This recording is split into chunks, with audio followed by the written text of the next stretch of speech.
Bismillahirrahmanirrahim. Assalamualaikum warahmatullahi wabarakatuh. Anak-anakku, bagaimana kabarnya? Baik, alhamdulillah.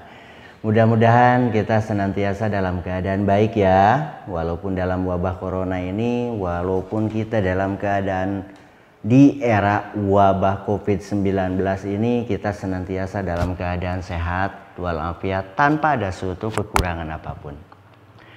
Baik anak-anak, alhamdulillah kita tetap masih belajar. Karena kita tetap harus sehat. Karena kita belajar, makanya kita harus sehat. Jaga kesehatan tubuh kita senantiasa menghindari segala sesuatu yang mengakibatkan kita menjadi sakit. Baik, anak-anakku yang Bapak banggakan, pada kesempatan ini mungkin Bapak dipercaya akan menyampaikan materi mata pelajaran Bahasa Indonesia. Di kelas 2 ini adalah lanjutan dari materi-materi di kelas 1. Ya. Pada buku kelas 2 mungkin kita akan membahas beberapa hal sama seperti di kelas 1. Ada beberapa unit, ada beberapa tema. Ya, ada beberapa tema yang akan kita pelajari. Namun mungkin saja setelah kita lama berlibur, kita tetap di rumah saja tanpa ada aktivitas-aktivitas di sekolah dan lain sebagainya.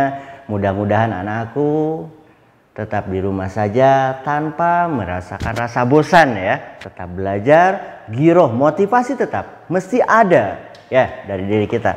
Baik anak-anakku semuanya, materi yang akan Bapak sampaikan pada kesempatan ini adalah tema 1. Tentang apakah itu? Materinya tentang kerukunan hidup.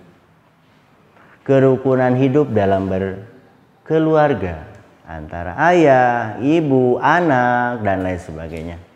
Adapun materi yang akan Bapak sampaikan pada kesempatan ini adalah bagian-bagian sub tema antara lain 1 A menggunakan ucapan ajakan. Itu yang pertama. Yang B adalah menggunakan ucapan perintah dan tolong.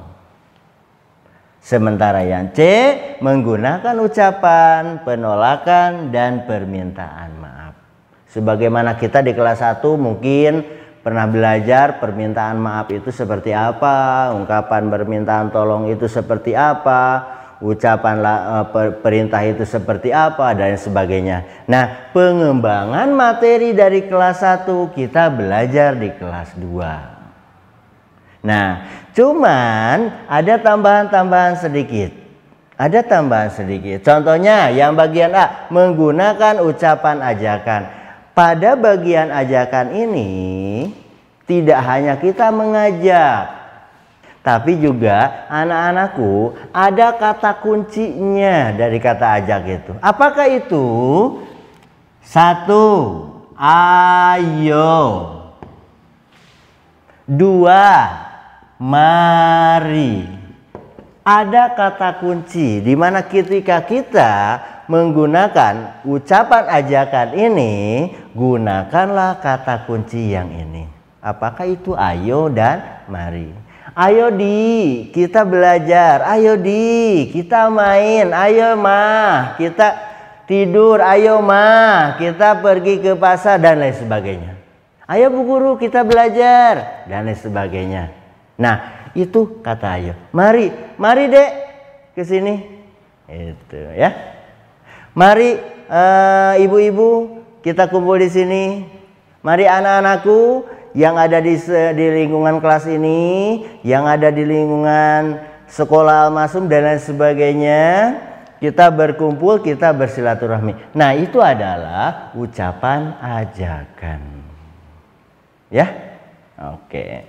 Yang kedua atau bagian B, menggunakan ucapan permintaan tolong.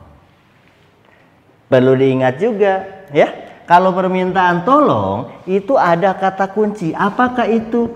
Tolong. supaya terkesan bahwa permintaan kita itu terasa sopan dan santun, maka pakailah kata tolong dalam kalimat yang kita gunakan. Contohnya apa? Bagaimana, adik-adik bisa nggak? Anak-anak bisa nggak? Nah, contohnya, Pak, tolong ambilkan sepeda aku. Pak, tolong ajari aku naik sepeda. Nah, kata-kata tolong itu dibubuhi dalam kalimat menggunakan ucapan perintah dan minta tolong. Pada dasarnya kalimat itu adalah sebuah perintah, ya. Tapi untuk memberikan rasa kesan halus kepada yang menerima perintah itu, kita gunakan kata tolong. Bu, tolong aku dong bukain botol ini. Ya, tolong dong aku ajarin naik sepeda. Nah, kata-kata itu adalah ucapan perintah dan permintaan tolong. Oke, lanjutkan. Yang bagian C menggunakan ucapan penolakan dan permintaan maaf. Sama, ini juga supaya terkesan bahwa apa yang kita katakan akan terasa halus, lebih enak, lebih sopan, enak didengarnya, maka kita melakukan penolakan dengan permintaan maaf. Apabila ada yang mengajak kepada kita, Dek, ayo kita main yuk. Kita balas ajakan teman kita dengan penolakan. Itu juga kalau kita tidak bisa. Kalau kita bisa, ya diusahakan. Kalau kita tidak bisa, lakukanlah penolakan ini dengan permintaan maaf. Contohnya bagaimana? Dengan penolakan, misal, maaf, aku tidak bisa karena aku harus mengerjakan PR. Nah, seperti itu. Ayo di kita bermain sepeda, itu ajakan. Ya, itu ajakan. Ketika kita melakukan penolakan terhadap ajakan itu, maka pakailah permintaan maaf sehingga penolakan akan terkesan sopan. Oke, anak-anak. Nah, contohnya seperti ini.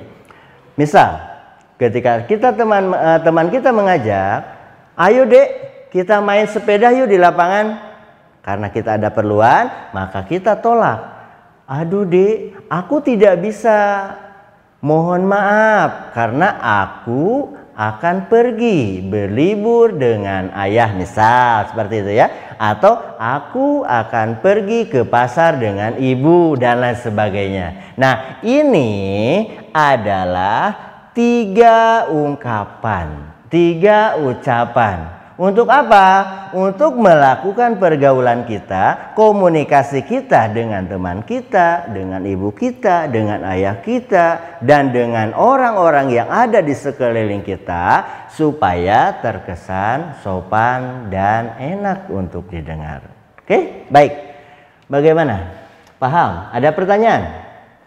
Nah, kalau tidak ada pertanyaan, mungkin Bapak ulangi lagi ya materi yang ini, dan setelah itu baik nanti anak-anakku hafalkan di rumah, baik nanti anak-anak pahami kembali di rumah. Nah, setelah dipahami, diulang kembali, direview kembali, nanti kalau ada pertanyaan tanyakan langsung ke Bapak via WA atau telepon dan lain sebagainya. Itu sebelum kita bisa bertemu secara face to face. Baik, anak-anak. Dalam kerukunan hidup ini ada 3 materi. Yang pertama, menggunakan kalimat ucapan ajakan, ya, dengan memakai kata kunci ayo dan mari. Yang kedua, menggunakan ucapan perintah dan tolong dengan membubuhi kata tolong dengan supaya akan terasa enak apabila didengar. Oke. Yang bagian C, menggunakan ucapan penolakan dan permintaan maaf. Ketika kita menolak supaya terkesan enak kepada yang menerima, maka bubuhilah permintaan atau kata-kata maaf. Mohon maaf Dek, saya tidak bisa mengikuti ajakan adik. Nah, mungkin itu yang bisa Bapak sampaikan. Bagaimana? Ada pertanyaan? Oke, kalau ada pertanyaan nanti Bapak sampaikan, nanti anak-anak sampaikan, nanti Bapak akan tampung dan setelah itu Bapak akan jawab satu persatu, insya Allah. Mungkin itu yang bisa Bapak sampaikan pada kesempatan ini. Mudah-mudahan apa yang Bapak sampaikan bisa dipahami secara jelas dan kalau ada pertanyaan, kalau ada kekurangan pun dari Bapak mohon dimaafkan. Sekian dan terima kasih. Assalamualaikum warahmatullahi wabarakatuh.